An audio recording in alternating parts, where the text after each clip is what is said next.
नाज़रीन आदाब, आप देख रहे हैं जी सलाम। मैं हूं आपके साथ सहबा अली सैफी। वर्ल्ड न्यूज का आगाज करेंगे टॉप 10 बैन अल-अक़वामी हेडलाइंस के साथ।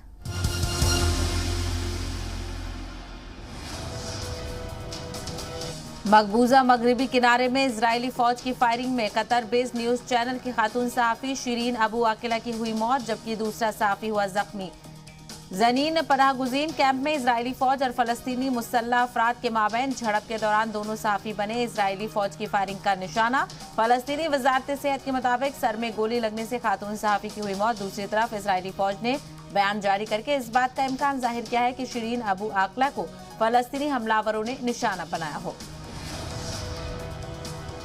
राजधानी कोलंबो में कर्फ्यू की मुद्दत में मजीद 24 घंटे का किया गया इजाफा। शहर के सभी अहम मकामात पर तैनात हैं फौज और सिक्योरिटी फोर्स के एहलकार। पार्लियामेंट के करीब एहतजाज करने के इल्जाम में कम से कम 12 मुजाहिरीन किए गए गिरफ्तार। सेंट्रल बैंक के गवर्नर ने मुल्क में सियासी इस्तेहकाम पर दिया जोर। सदर समेत सभी लीडरान को फोन कर कहा, अगर हालात नहीं सुधरे तो ओहदे से दे देंगे इस्तीफा। साबिक वज़ीर आज़म महिंदा राजपक्षे के खिलाफ श्रीलंकाई अवाम की बढ़ती जा रही है नाराजगी। श्रीलंका की मौजूदा सूरत हाल और पुरतशद्दुद तसादुम के लिए महिंदा राजपक्षे को ठहराया जिम्मेदार। हुकूमत मुखालिफिन मुजाहिरीन पर हमले के लिए साबिक वुज़रा, अरकान पार्लियामेंट, मकामी सियासतदानों और कुछ पुलिस एहलकारों के रोल का भी उठ रहा है सवाल। कुछ मुजाहिरीन का कहना है कि आदम तशद्दुद के जरिए ही मौजूदा बहरान को खत्म किया जा सकता है।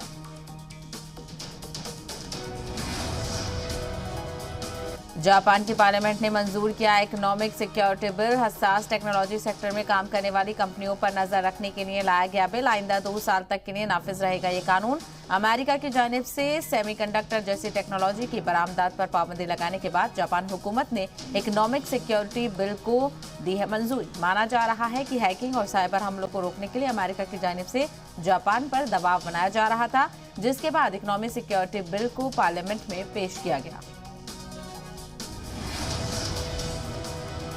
ऑस्ट्रेलिया के आम इंतखाबात में पहली दफा वोट डालने वाले वोटर्स लिबरल और लेबर पार्टी की बढ़ा सकते हैं मुसीबत। बुनियादी जरूरतों की बढ़ती लागत के साथ माहौलियाती तब्दीली है फर्स्ट टाइम वोटर्स के लिए सबसे अहम इंतखाबी मुद्दा। एक सर्वे के मुताबिक 18 से 34 साल के दरमियानी वोटर्स इन्हीं मुद्दों पर कर सकते हैं वोटिंग। नौजवान वोटर्स का मानना है कि माहौलियाती तब्दीली के हवाले से लिबरल और लेबर पार्टी की पॉलिसी में कोई खास फर्क नहीं है। वाज़ेह होगी 2030 तक लिबरल पार्टी ने 26%, जबकि लेबर पार्टी ने 43% ग्रीन गैस अखराज में कमी लाने का वादा किया है। साबिक आलमी बॉक्सिंग चैंपियन मैनी पैक्वियो ने फिलिपीन के सदारती इंतखाब में तस्लीम की शिकस्त। अपने फेसबुक पेज पर पैक्वियो ने इंतखाबी मुहिम में हिमायत करने वाले का अदा किया शुक्रिया और मार्कोस जूनियर को इंतखाब जीतने पर दी मुबारकबाद। गैर सरकारी नतायज के मुताबिक मार्कोस ने सदारती इंतखाब में बड़ी मार्जिन के साथ दर्ज की है जीत।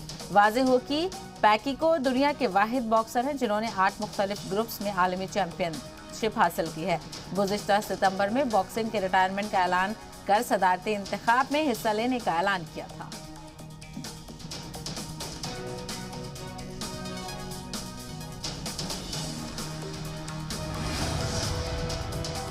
खार्किव में रूसी फौज के हमलों ने इख्तियार की मजीद शिद्दत। गवर्नर ने मकामी लोगों को महफूज बंकरों में रहने की दी सलाह। शुमाली यूक्रेन में रूस और यूक्रेन फौज में हो रही है जबरदस्त जंग। यूक्रेनी फौज ने रूसी टैंकों की नाईटीएम को तबाह करने का दावा किया। इसके अलावा यूक्रेनी फौज ने खार्किव के शुमाली और शुमाल मशरकी हिस्से के 2 गांव पर दोबारा कब्जा करने का भी दावा किया है। तसादुम में कई रूसी फौजियों के हलाक होने की भी खबर है। ऐवान नुमाइंदगान ने भी यूक्रेन के लिए $40 अरब के इमदादी पैकेज को दी मंजूरी। इमदाद के हक में ऐवान के 378 अरकान ने दिया वोट, जबकि रिपब्लिकन के 57 अरकान ने की मुखालफत। सेनेट की मंजूरी के बाद जारी होगा इमदादी पैकेज। रिपब्लिकन अरकान ने कहा कि इमदाद जारी करने में हुकूमत जल्दबाजी का मुजाहरा कर रही है। अमेरिकी टैक्स पेयर के डॉलर्स को बैरून मुल्क भेजने के लिए बाइडेन इंतजामिया ने की तनकीद।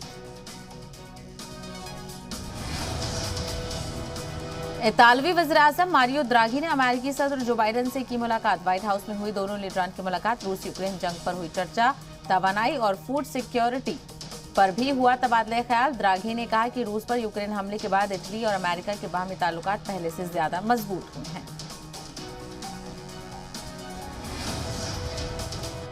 रूस के आंद्रे रूबलेव रोम मास्टर्स से हुए बाहर। दूसरे राउंड के मुकाबले में सर्बिया के फिलिप क्राइनोविच ने रूबलेव पर दर्ज की सीधे सेटों में 6-2, 6-4 से जीत।